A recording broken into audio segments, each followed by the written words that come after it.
Bueno, a ver, seguimos saludando y agradeciendo. Nos acompaña también Luciano Fernández, el secretario gremial de ATE Capital.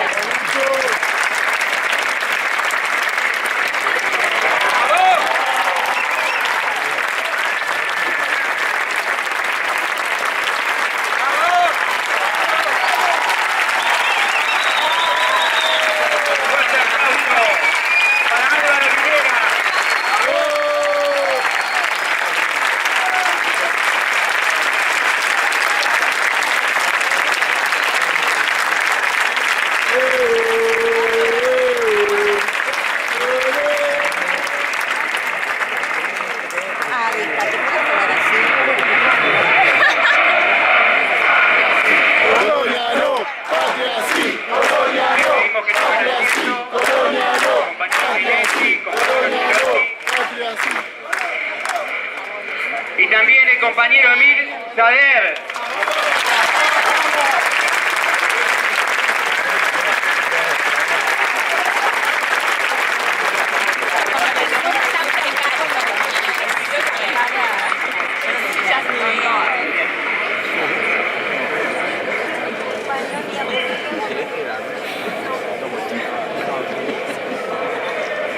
Ahí nos va a preparar.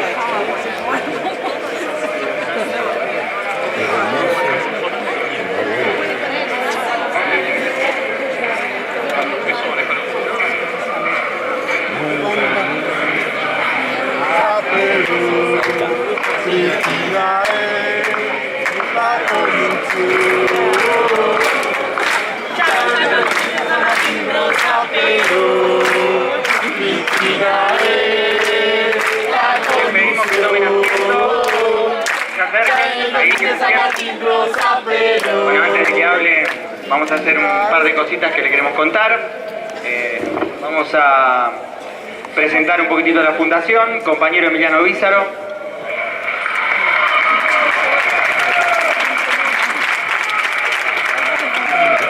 Bueno, buenas tardes. Estamos muy contentos por un doble motivo.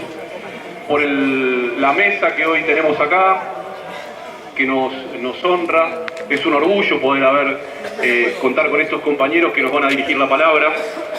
Y también es un orgullo para nosotros poder dar lanzamiento a la Fundación Germán Abdala.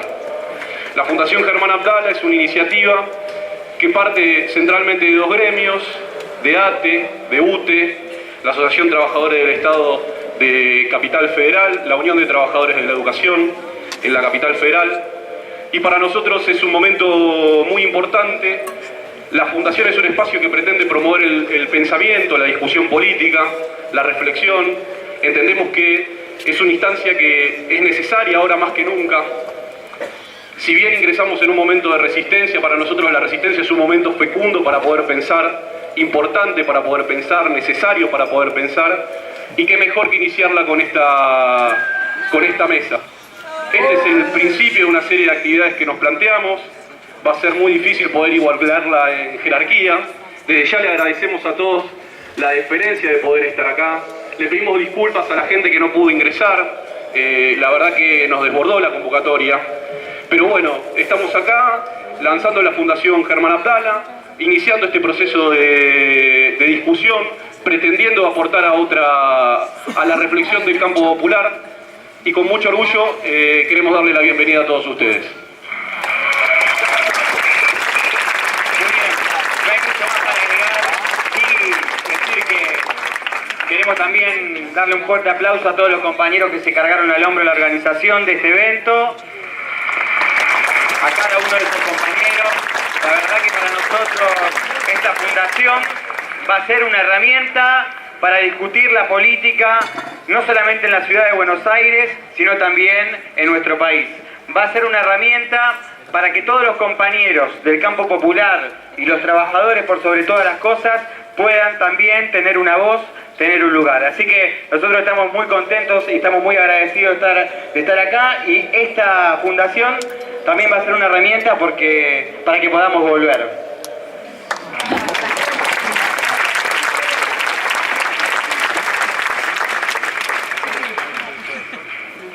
Bueno, para empezar, vamos a invitar ahora a subir al escenario a Daniel Catalano, el secretario general de ATE Capital.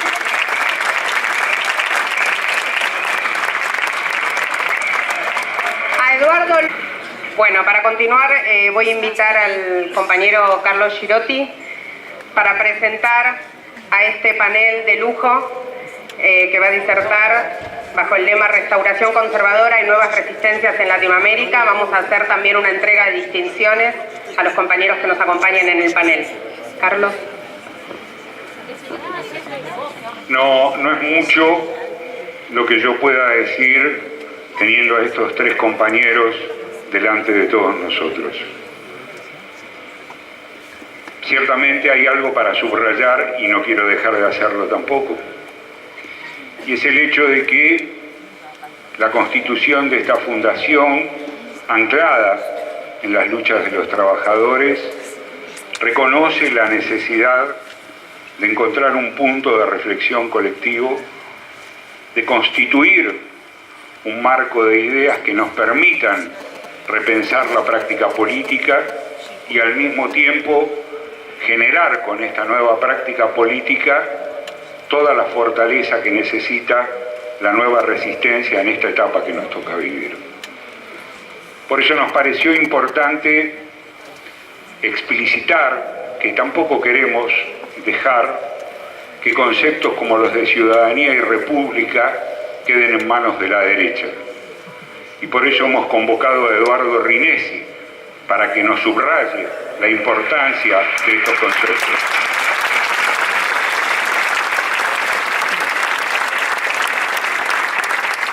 Asimismo, cuando a finales de los 90, por lo menos en este país, había quienes decían insensiblemente que el poder refiere a un verbo, yo puedo, tú puedes, él puede, olvidando de que el poder es una relación social, un hombre por aquella época escribió un texto maravilloso que se titulaba "O poder", cadê o poder? El poder, ¿dónde está el poder? Una potente reflexión de Mir Sader en aquellos años cuestionando la visión formalista de las izquierdas en Latinoamérica y lo representaba con la heroica defensa que hiciera Salvador Allende del Palacio de la Moneda. Pero fue una advertencia para decirnos que el poder es una construcción social también y depende de la correlación de fuerzas entre las clases que están en pugna en la sociedad. Y para profundizar estos conceptos, qué menos que pensar en Álvaro. Un modelo de militante, de revolucionario, que supo de los años de cárcel, supo de los años de clandestinidad, supo de la necesidad de no concederse tregua para estudiar, para leer, para escribir, y finalmente para acompañar a nuestro hermano Evo Morales Ayma en este hermoso proceso de cambio que dio por constituido el Estado.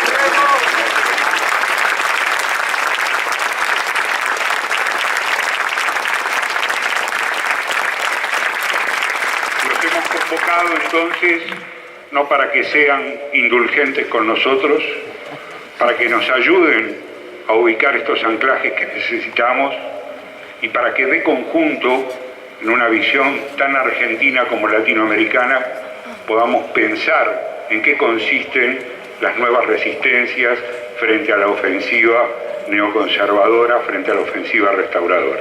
De manera tal de que, hecha esta presentación, evocó en medio de aquella ofensiva brutal de la derecha boliviana la alianza entre el poncho y la corbata. Lo simbolizaba de esa manera.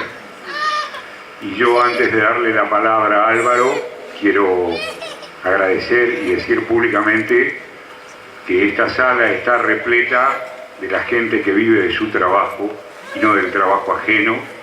Aquí hay artistas populares, aquí hay intelectuales, aquí hay dirigentes sindicales, aquí hay militantes de base, aquí hay un pueblo y una clase trabajadora comprometida en discutir, en defender y en avanzar por una nueva democracia. Álvaro García.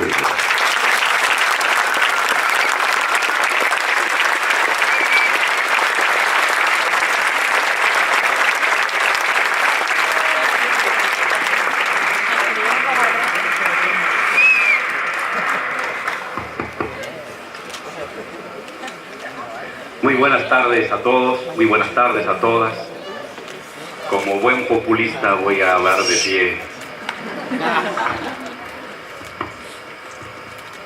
No, en principio quiero agradecer a cada uno de ustedes que ha sacado su tiempo para hacerse presente en este hermoso escenario, para venir a dialogar, para venir a compartir las lecturas que tenemos sobre lo que está pasando en nuestro continente.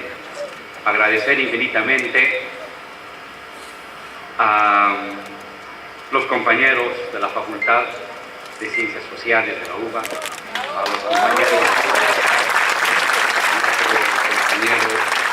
Carlos, que desde cuando fue a Bolivia nos dijo: tienes que venir, Álvaro, y estamos aquí cumpliendo nuestro compromiso. Gracias por la invitación, compañeros. Saludar al compañero Eduardo, pues hemos oído sus reflexiones sobre el papel del Estado y su propuesta de este republicanismo popular, de este republicanismo plebeyo, y como no a nuestro profesor Emir Sader, de quien hemos aprendido mucho y de quien seguiremos seguramente aprendiendo mucho más en el porvenir. Yo quisiera hacer una reflexión de lo que está pasando en el continente, de cómo veo que sucede en el continente.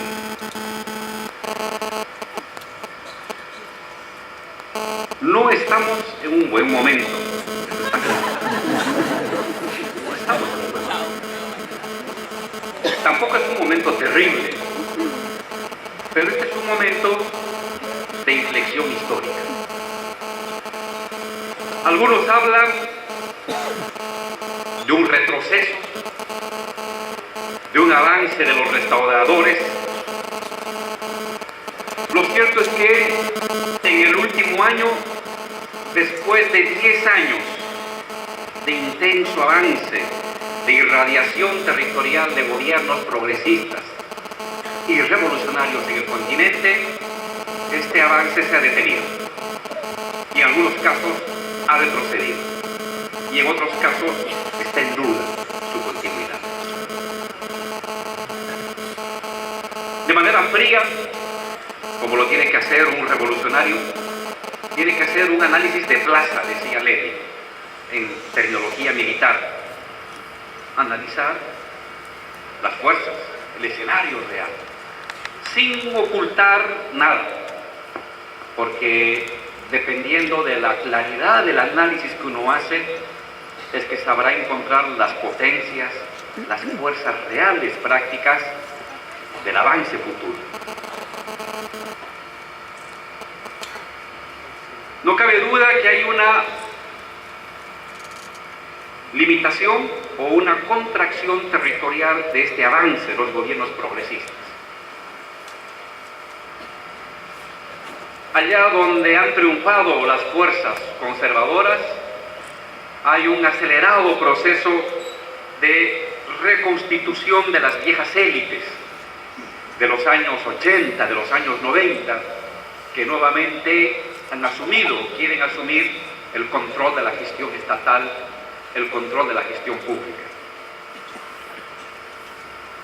En términos culturales, hay un esfuerzo denodado desde los medios de comunicación, desde ONGs, desde intelectuales orgánicos de la derecha, por devaluar, por poner en duda, por cuestionar la idea, el proyecto de cambio, la idea de revolución, la idea de transformación.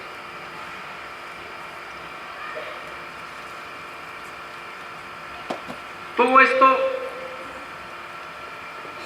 dirige su ataque hacia lo que podemos considerar como la década dorada, la década virtuosa de América Latina. Son más de 10 años, 12, 13 años, que el continente, de manera plural y diversa, unos más radicales que otros, unos más urbanos, otros más rurales, con distintos lenguajes muy diversos, pero de una manera convergente. América Latina, desde los años 2000, ha vivido los momentos de mayor autonomía y de mayor construcción de soberanía que uno puede recordar desde la fundación de los estados en el siglo XIX. 4 cosas caracterizaron esta década virtuosa latinoamericana.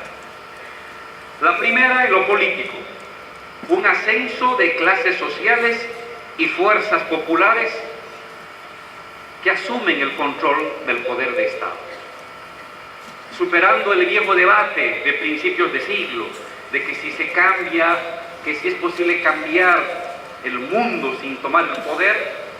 Los sectores populares, obreros, trabajadores, campesinos, indígenas, mujeres, clases subalternas, superan ese debate teoricista y contemplativo de una manera práctica.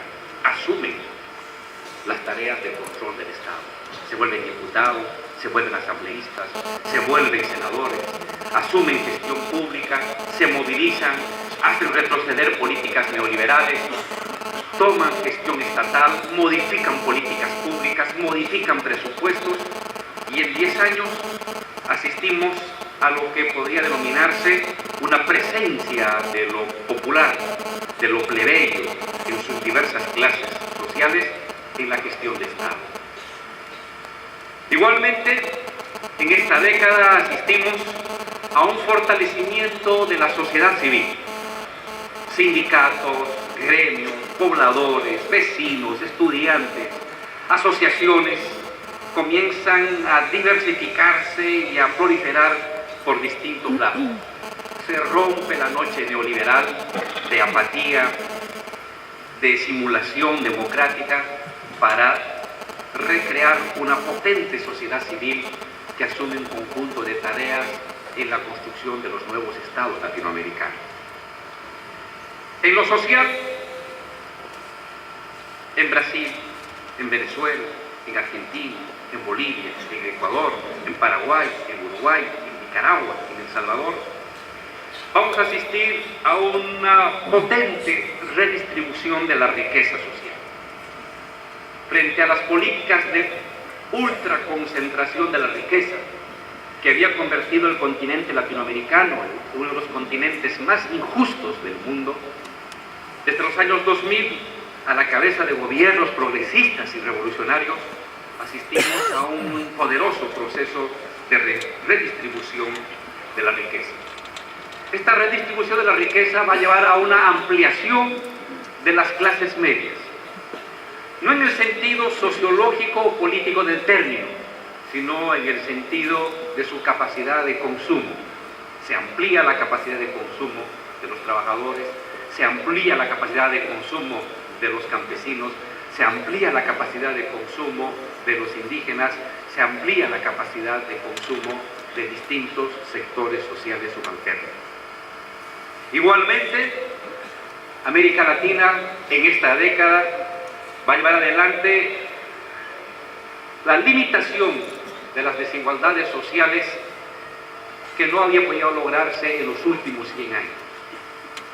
La diferencia entre los porcentajes, el 10% más rico respecto al 10% más pobre, que se celebraba a cifras de 100, 150, 200 veces en la década de los 90, al finalizar la primera década del siglo XXI, se ha reducido a 80, a 60, a 40, de una manera que amplía la participación y la igualdad de los sectores sociales. En lo económico, con mayor o menor intensidad, cada uno de estos gobiernos y estos estados va a ensayar propuestas post-neoliberales de la gestión económica. No estamos hablando todavía de propuestas socialistas, estamos hablando de propuestas post-neoliberales que permiten que el Estado retome un fuerte protagonismo. Algunos países llevarán adelante procesos de nacionalización de empresas privadas, otras llevarán adelante la creación de empresas públicas, la ampliación del aparato estatal, la ampliación de la participación del Estado en la economía, pero está claro que en todas ellas se va a ensayar formas post-neoliberales de la gestión de la economía, recuperando la importancia del mercado interno, recuperando la importancia del Estado como redistribuidor de la riqueza, recuperando la participación del Estado en áreas estratégicas de la economía. En política externa, se va a constituir lo que podríamos denominar de una manera informal una especie de internacional progresista y revolucionaria a nivel continental. No va a existir un comité como en la vieja Unión Soviética, pero de alguna manera, presidente Lula, presidente Kirchner, presidente Evo, presidente Correa, presidente Chávez, van a asumir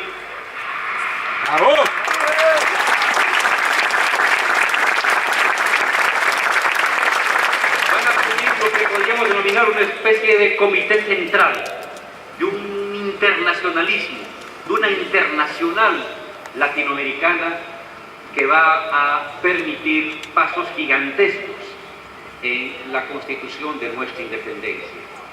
En esta década, la OEA, que anteriormente definía los destinos de nuestro continente, bajo la batuta de Estados Unidos, que eran los que ponían el dinero y ponían al secretario general y ponían las disposiciones, surgirá UNASUR, surgirá una integración propia de latinoamericanos sin Estados Unidos, sin la necesidad de tutelaje, sin la necesidad de patrones.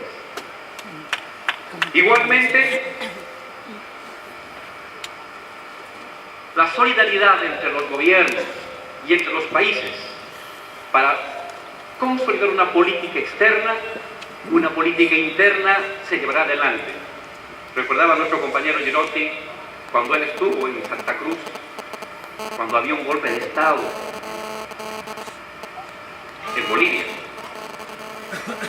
5 de 9 departamentos que tiene Bolivia quedaron bajo control de la derecha.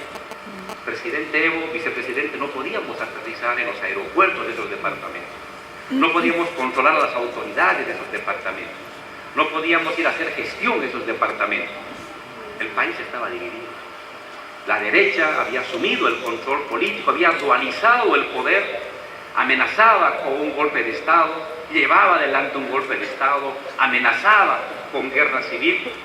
Y en esos tiempos fue UNASUR, fue el presidente Kirchner, fue el presidente Chávez, fue el presidente Correa, fue el presidente Lula, que nos ayudaron para restablecer el orden, para restablecer el orden.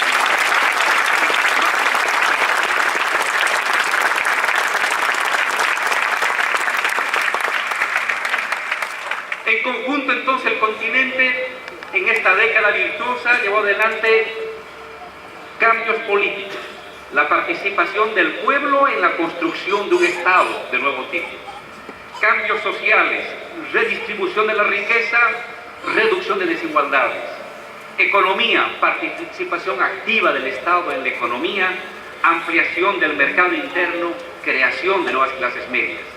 En lo internacional, articulación política del continente. No es poca cosa en 10 años, nuestro continente.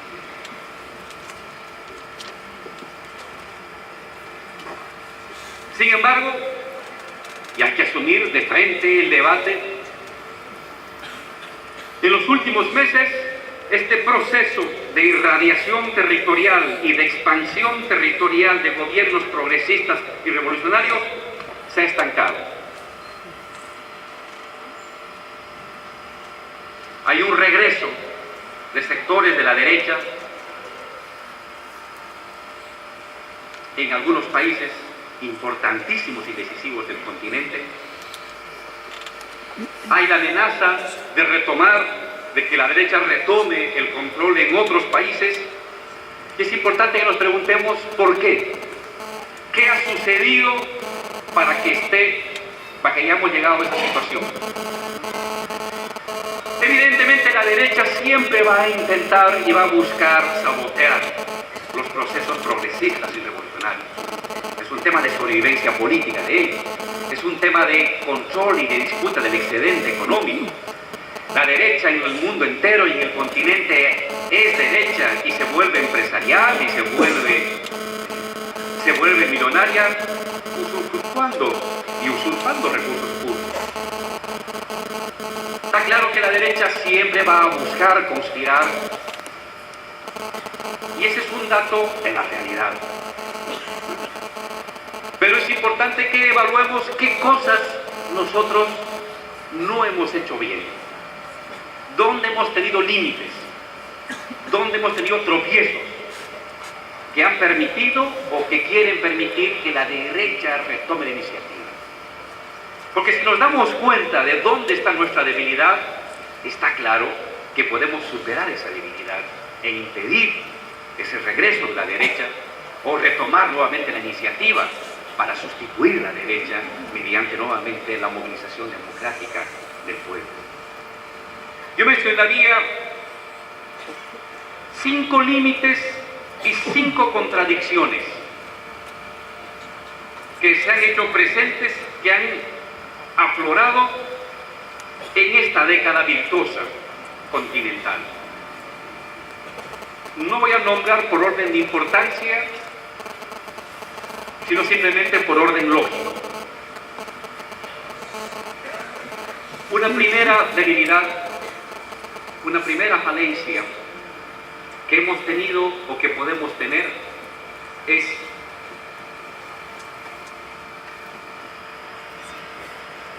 las contradicciones al interior de la economía.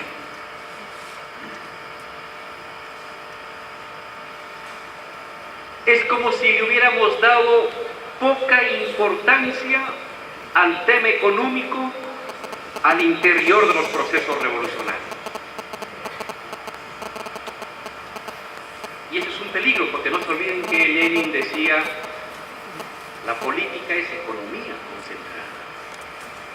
Claro, en oposición, cuando uno es opositor, no gestiona nada, lanza un proyecto de país, irradia una propuesta económica, pero no gestiona.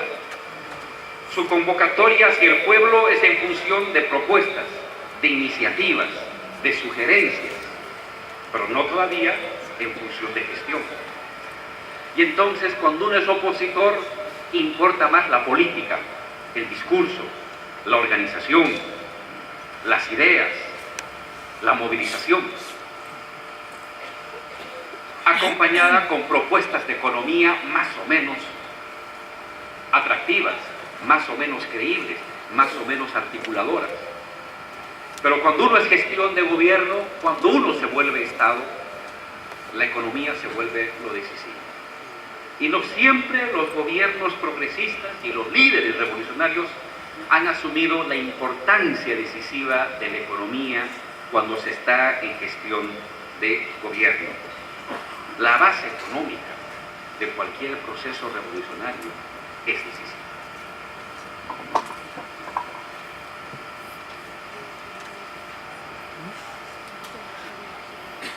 Cuidar la economía, ampliar procesos de redistribución, ampliar el crecimiento. Eran también las preocupaciones de Lenin, allá en 1919, 20, 21, 22, cuando pasado el comunismo de guerra, tiene que afrontar la realidad de su país destrozado. Ha resistido la invasión de 7 países, ha derrotado a la derecha, pero hay 7 millones de personas que han muerto de hambre. ¿Qué hace un revolucionario? ¿Qué hace Lenin? La economía. Todos los textos de Lenin después del comunismo de guerra es la búsqueda de un lado, de otro y de otro, de cómo restablecer la confianza de los sectores populares, obreros y campesinos a partir de la gestión económica, del desarrollo de la producción, de la distribución de la riqueza, del despliegue de iniciativas autónomas de campesinos, de obreros, de pequeños empresarios, incluso de empresarios, para garantizar una base económica que dé estabilidad que dé bienestar a su población, habida cuenta que no se puede construir socialismo ni comunismo desde un solo país, habida cuenta que hay mercado mundial que regula las relaciones, habida cuenta que el mercado y la moneda no desaparecen por decreto, habida cuenta que el mercado y el dinero no desaparecen estatizando los medios de producción,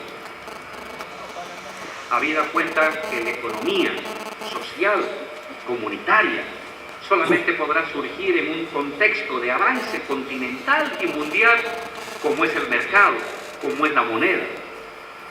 Y mientras tanto le toca a cada país resistir, crear condiciones básicas de sobrevivencia, condiciones básicas de bienestar para su población.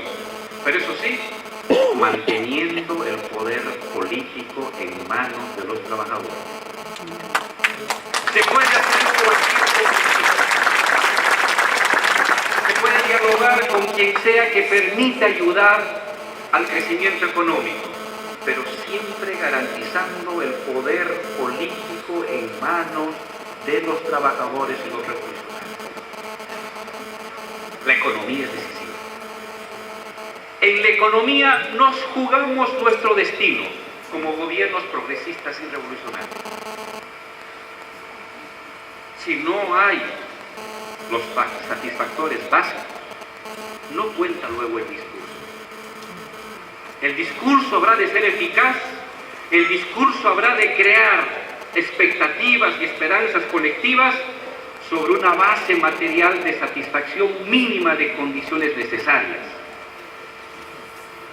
Si no hay esas condiciones necesarias, cualquier discurso, por muy seductor, por muy esperanzador que sea, se diluye ante la materia de la base económica.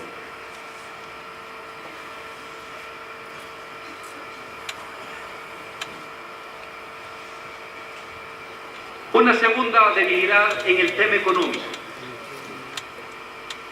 Algunos de los gobiernos progresistas y revolucionarios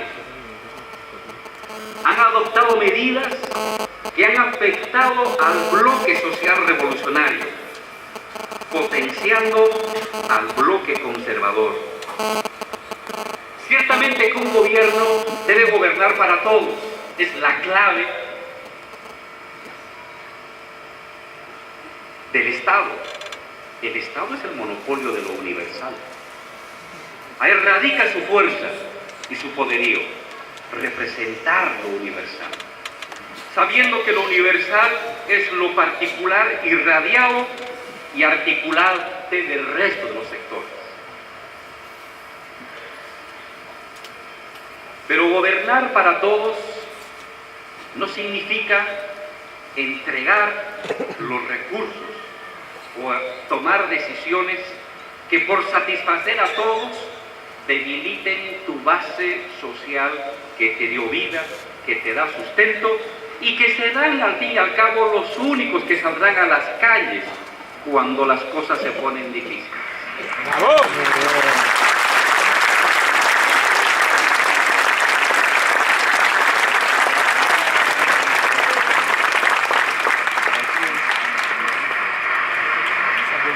¿Cómo moverse en esta dualidad?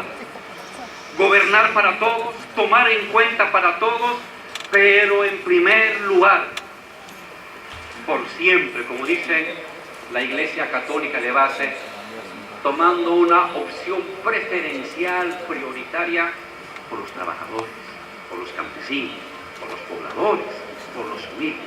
No puede haber ningún tipo de política económica que deje de lado a lo popular. Cuando uno hace eso, creyendo que va a ganarse el apoyo de una derecha o que va a neutralizarlo, cometió un error, porque la derecha nunca es leal, nunca va a ser leal.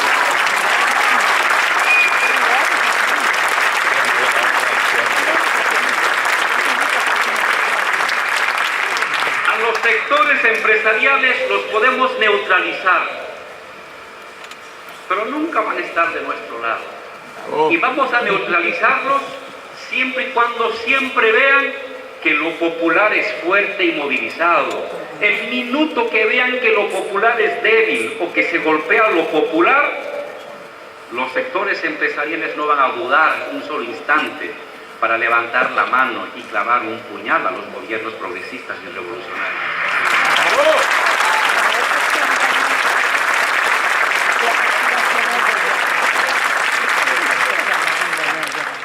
Hay quienes dicen desde el lado de una supuesta izquierda más izquierda que el problema fue que los gobiernos progresistas no tomaron medidas más duras de socializar y de avanzar con el comunismo y de crear y de acabar con el mercado y de disolver la moneda.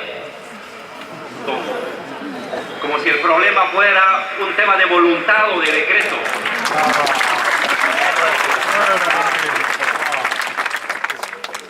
Se puede sacar un decreto que diga ya no hay mercado.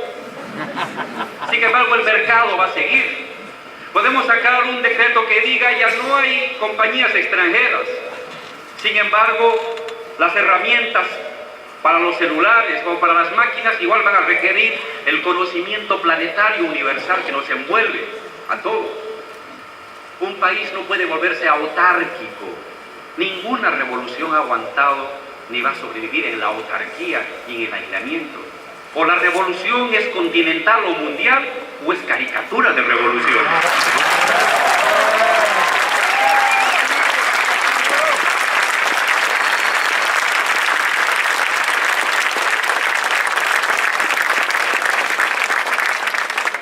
Y en lo económico, evidentemente, los gobiernos progresistas y revolucionarios significaron un empoderamiento político del pueblo, de trabajadores, de campesinos, de indígenas, de obreros, de jóvenes, de mujeres, más con mayor o con menor radicalidad del país que se tome en cuenta. Pero un poder político no va a ser duradero si no viene acompañado de un poder económico de esos sectores populares. ¿Qué significa eso? En cada país habrá que resolver. Pero poder político tiene que ir acompañado de poder económico, porque si no, se va a seguir presentando la dualidad. Poder político en manos de los trabajadores, poder económico en manos de los empresarios o el Estado. Pero el Estado no puede sustituir a los trabajadores. Podrá ayudar, podrá colaborar, podrá mejorar, pero tarde o temprano tiene que ir disolviendo poder económico en los sectores subalternos. Creación de capacidad económica, creación de capacidad asociativa productiva de los sectores subalternos es la clave que va a definir hacia futuro la posibilidad de pasar de un post-neoliberalismo a un post-capitalismo.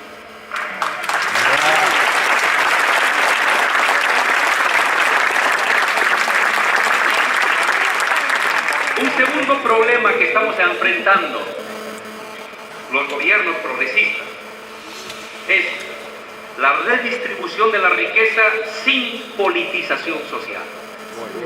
¿Qué significa esto? La mayor parte de nuestras medidas han favorecido a las clases subalternas.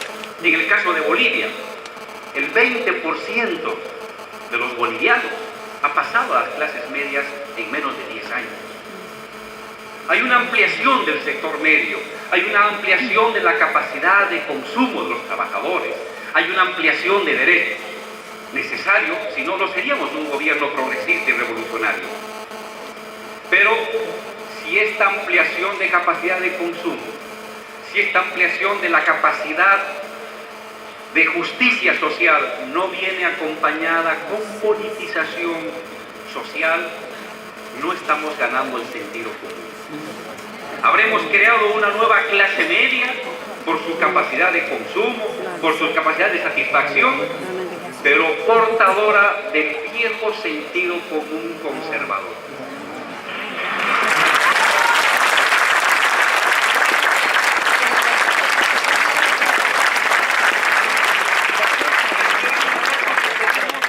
Es como acompañar a la redistribución de la riqueza, a la ampliación de la capacidad de consumo, a la ampliación de la satisfacción material de los trabajadores con un nuevo sentido común. ¿Y qué es el sentido común?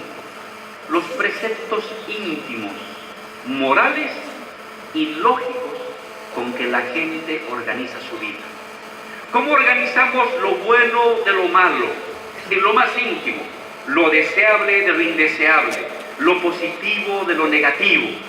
No se trata de un tema de discurso, se trata de un tema de nuestros fundamentos íntimos, en cómo nos ubicamos en el mundo.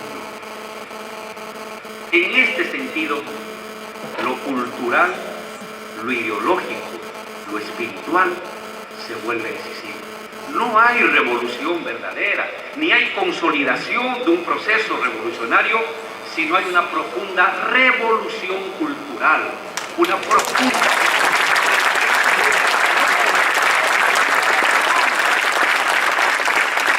Porque en un tiempo podemos levantarnos y unirnos, como decía el compañero cuando explicaba de la democracia espasmódica, que me encantó esa frase.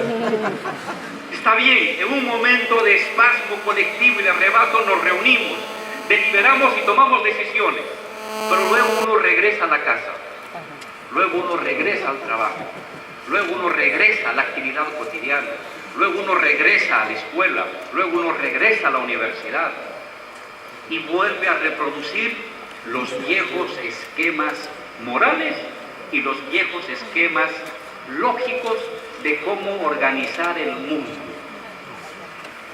Y si esto hemos hecho, claro, mi participación en la asamblea fue un espasmo, fue un arrebato, pero no fue profundidad que democratizó mi ser interno. ¿Cómo llevar la democratización de la asamblea como espasmo, como experiencia colectiva, a una democratización del alma, del espíritu de cada persona, en su escuela, en su universidad, en su fábrica, en su sindicato, en su gremio, en su barrio? Ese es el gran reto. Es decir, no hay revolución posible si no viene acompañada de una profunda revolución cultural. Y ahí estamos atrasados.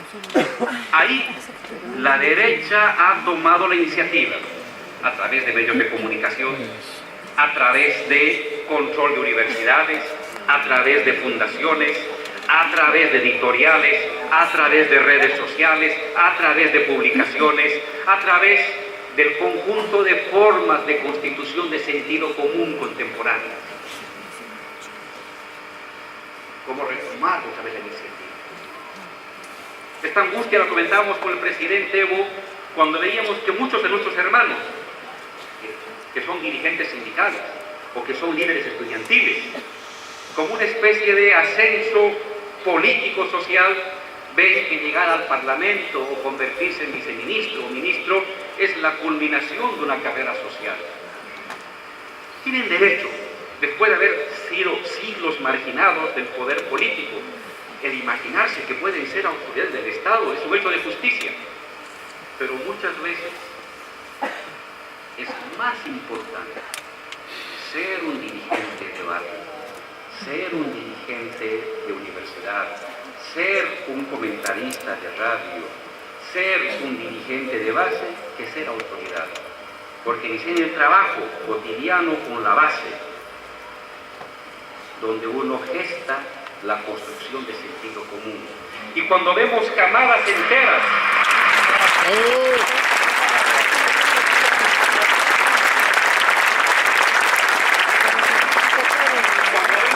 hermanos saliendo del barrio, de la comunidad, del sindicato para buscarse con legítimo derecho ser autoridad, luego queda un vacío y ese vacío lo llena la derecha.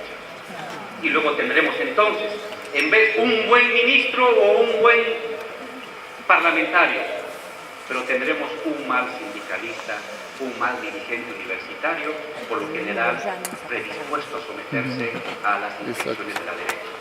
Vuelvo a decir, cuando uno está en gestión de gobierno, es tan importante un buen ministro y un parlamentario como un buen revolucionario dirigente sindical, barrial y estudiantil, porque ahí también se hace parte de la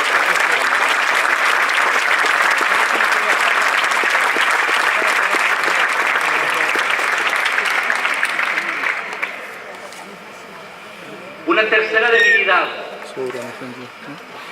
estamos presentando los gobiernos progresistas revolucionarios es una débil reforma moral. La corrupción es clarísimo que es un cáncer que corroe la sociedad no ahora, hace 10, hace 20, hace 80, hace 100 años. Los neoliberales son ejemplo de una corrupción institucionalizada, cuando agarraron la cosa pública y la convirtieron en privada, cuando amasaron fortunas privadas, robando fortunas colectivas a los pueblos de América Latina.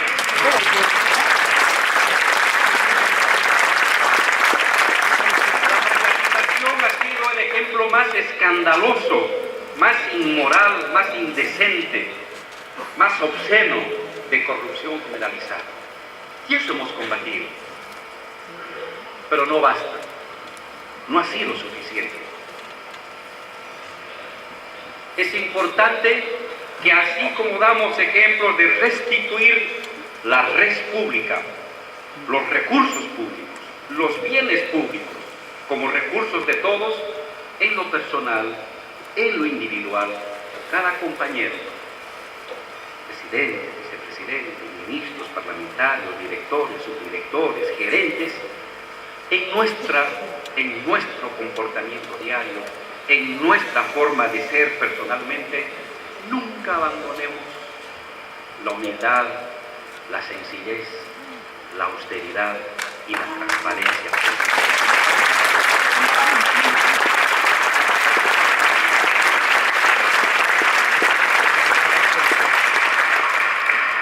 Hay una campaña de moralismo insuflado últimamente por los medios. En el caso de Bolivia decimos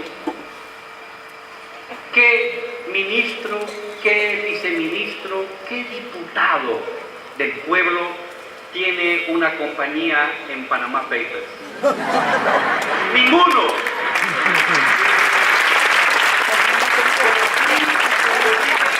Podemos enumerar diputados, senadores, candidatos, ministros de la derecha en fila, inscribiendo sus empresas en Panamá para evadir impuestos.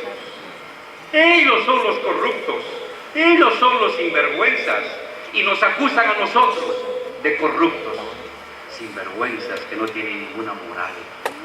Pero hay que seguir insistiendo en la capacidad de mostrar con el cuerpo, con el comportamiento y con la vida cotidiana lo que uno procura. No podemos separar lo que pensamos de lo que hacemos.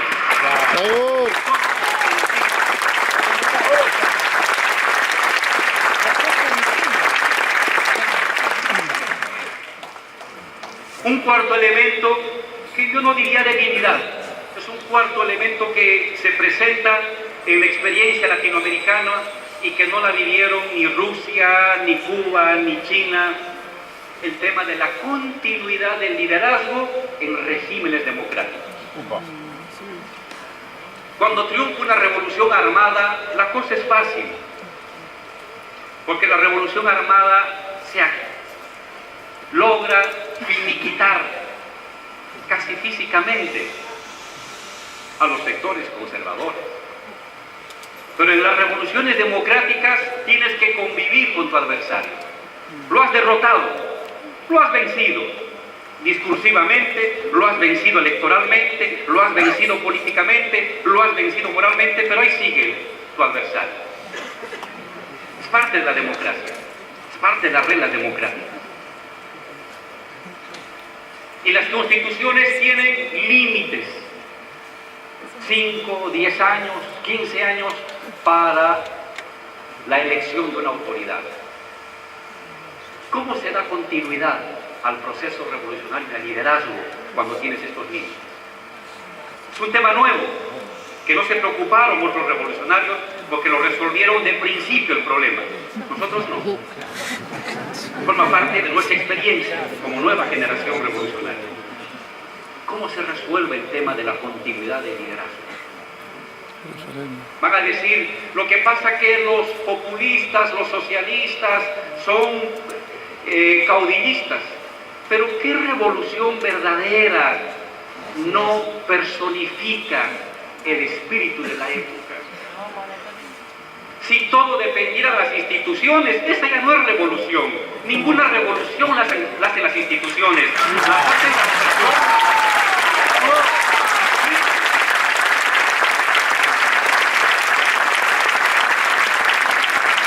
No hay revolución verdadera sin líderes y sin caudillos. Porque es la subjetividad de las personas que se pone en juego. Cuando ya son las instituciones las que regulan la vida de un país, estamos ante democracias fósiles. Cuando es la subjetividad de las personas la que define el destino de un país, estamos ante procesos verdaderos de revolución.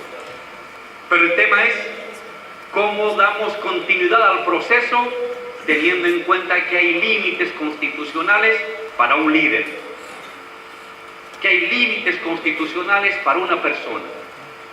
Este es un gran debate. No es fácil resolver, no tengo yo la fórmula. Una de las dificultades que estamos atravesando es el caso de Ecuador, es el caso de Bolivia. Quizás la importancia ahí de liderazgos colectivos, de trabajar liderazgos colectivos que permitan que la continuidad de los procesos tenga unas mayores posibilidades en el ámbito democrático. Pero incluso a veces ni eso es suficiente. Esta es una de las preocupaciones que corresponde ser resueltas en el debate político. ¿Cómo damos continuidad subjetiva de los liderazgos revolucionarios para que los procesos no se trunquen, no se limiten y puedan tener una continuidad en perspectiva histórica? Por último, una sexta debilidad que quiero mencionar de manera autocrítica, pero propositiva, es la débil integración económica continental. Hemos avanzado muy bien en integración política y los bolivianos somos los primeros en agradecer la solidaridad de Argentina, de Brasil, de Ecuador, de Venezuela, de Cuba, cuando hemos tenido que afrontar problemas políticos. Y gracias a ellos estamos donde estamos. El presidente Evo está donde está gracias a esa solidaridad política de presidentes y de pueblos latinoamericanos. Pero integración económica, esto es muchísimo más difícil. Porque cada gobierno está viendo su espacio geográfico, su economía, su mercado. Y cuando tenemos que ver los otros mercados, ahí surgen limitaciones.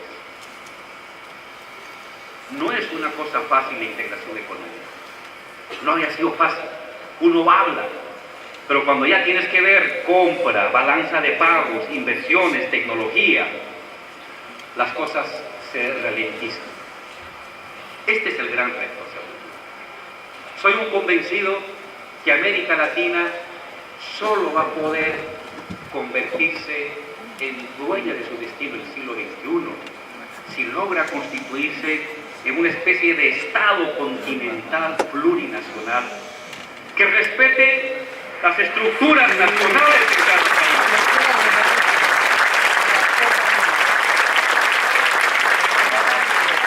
Pero que a la vez, sobre ese respeto a las estructuras locales de cada país y culturales, tenga un segundo piso de instituciones continentales en lo financiero, en lo legal, en lo cultural, en lo político y en lo comercial. ¿Se imaginan? Somos 450 millones de personas. Las mayores reservas de minerales, de litio, de agua dulce, de gas, de petróleo, de agricultura. Nosotros podemos direccionar los procesos de mundialización de la economía continental. Solos somos presa de la angurria y el abuso de empresas y de países del norte.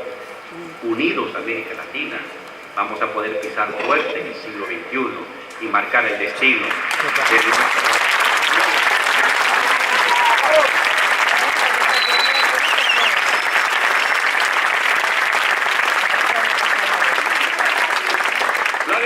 Colombia quiere retomar la iniciativa y en algunos lugares lo ha logrado, aprovechando algunas de estas debilidades. ¿Qué va a pasar? ¿En qué momento estamos? ¿Qué viene hacia futuro? No debemos asustarnos, ni debemos ser pesimistas ante el futuro, ante estas batallas que se vienen. Marx en 1848, cuando analizaba los procesos revolucionarios, siempre hablaba de la revolución como un proceso por oleadas. Nunca imaginó como un proceso ascendente, permanente, continuo de revolución. Decía, las revoluciones se mueven por oleadas, una oleada, otra oleada, y la segunda oleada avanza más allá de la primera, y la tercera más allá de la segunda. Me atrevo a pensar, profesor Emir, que estamos ante el fin de la primera oleada. Y está viniendo un repliegue. ¿Será semanas? ¿Será meses? ¿Será años? No sabemos. Pero está claro que como se trata de un proceso, habrá una segunda oleada. Y lo que tenemos que hacer es prepararnos, debatiendo qué cosa hicimos mal en la primera oleada, en qué fallamos, dónde cometimos un error, qué nos faltó hacer para que cuando se dé la segunda oleada, más pronto que tarde, los procesos revolucionarios continentales puedan llegar mucho más allá, mucho más arriba de lo que lo hicieron en la primera oleada.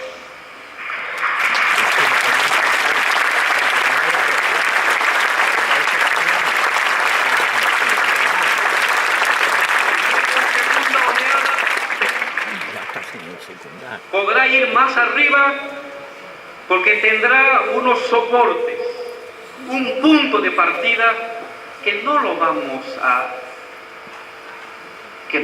ceder. Tendrá a una Bolivia, tendrá una Cuba, tendrá una Venezuela, tendrá un Ecuador firme que permitan avanzar hacia el resto del continente más allá de la extensión territorial.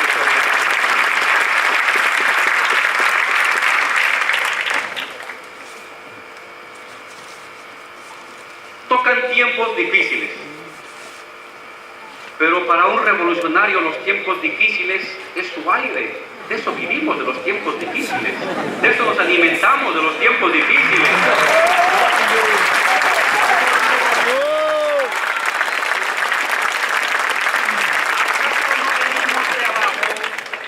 ¿Acaso no somos los perseguidos, los torturados, los marginados de los tiempos neoliberales? El siglo de oro, la década de oro del continente no ha sido gratis. Ha sido la lucha de ustedes desde abajo, desde sus sindicatos, desde la universidad, desde los barrios, la que ha dado lugar al ciclo revolucionario. No ha caído del cielo esta primera oleada. Estamos fogueados. Traemos en el cuerpo las huellas y las heridas de las luchas de los años 80 y 90. Y si hoy temporalmente, provisionalmente tenemos que volver a replegarnos a esas luchas de los 80, de los 90, de los 2000, bienvenido, para eso es un revolucionario.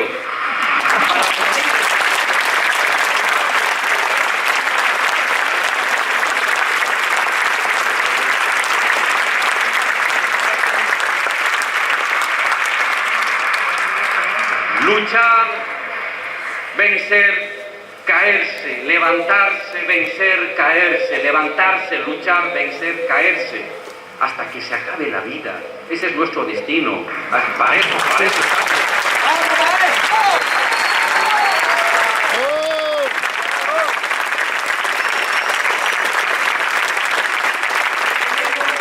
algo que cuenta en nuestro favor. El tiempo histórico está de nuestro lado. Ellos, lo decía el profesor Emir, no tienen alternativa. No son portadores de un proyecto de superación de lo nuestro. Ellos simplemente se anidan en los errores, en los rencores, en las envidias. de lo pasado. Ellos son restauradores. Ya conocemos lo que hicieron con el continente. Argentina, Bolivia, Brasil, Ecuador, ya sabemos lo que hicieron ellos, porque gobernaron en los años 80 y 90 y destruyeron los países y nos convirtieron en países miserables, nos convirtieron en países dependientes, nos llevaron a situaciones de extrema pobreza y de vergüenza colectiva. Ya conocemos lo que ellos quieren hacer. No representan el futuro, son zombies, muertos vivientes que temporalmente.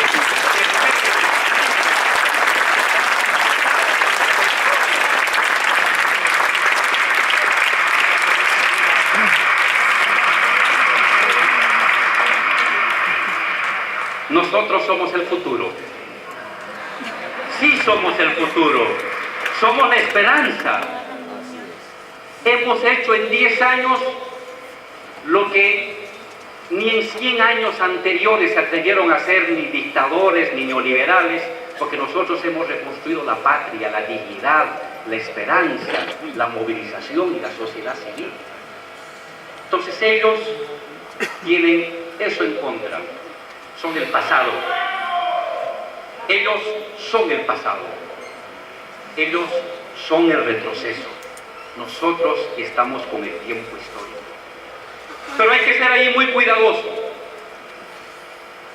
Aprender lo que aprendimos en los años 80 y 90, cuando todo complotaba contra nosotros. Acumular fuerzas. Saber acumular fuerzas. Saber que cuando uno se lanza una batalla y la pierde, nuestra fuerza va hacia el enemigo y se potencia él y nosotros lo debilitamos. Que cuando hay que dar una batalla, saberla calcular bien, saber obtener legitimidad, saber explicar a la gente, saber conquistar nuevamente la esperanza, el apoyo, la sensibilidad y el espíritu emotivo de las personas en cada nueva batalla que hagamos. Saber que nuevamente tenemos que entrar a la batalla minúscula y gigantesca de ideas, en los medios de comunicación grandes, en los periódicos, en los pequeños panfletos, en la universidad, en los colegios, en los sindicatos, que hay que volver a reconstruir el nuevo sentido común de la esperanza del post-neoliberalismo. Idea, organización, movilización. No sabemos cuánto durará esta batalla, pero preparémonos por si dura 1 año, por si dura 2, por si dura 3, por si dura 4. Cuando nos tocó soportar los tiempos neoliberales, en la trinchera que estuvimos, soportamos más de 20 años. Y los que vienen desde la dictadura soportaron 40 años. Pero en esos tiempos, la derecha se presentaba como la abanderada del cambio. Nosotros somos los abanderados del cambio. Nosotros, la derecha, somos abanderados del pasado, de lo que ya llevó a nuestros países a la desgracia. Por lo tanto, es un buen tiempo. Cuando hay lucha, siempre es un buen tiempo. O en gestión de gobierno o en oposición, el continente está en movimiento. Y más pronto que tarde. Ya no serán simplemente 8 o 10 países. Seremos 15, seremos 20, seremos 30 países que celebraremos esta gran internacional de los pueblos revolucionarios progresistas.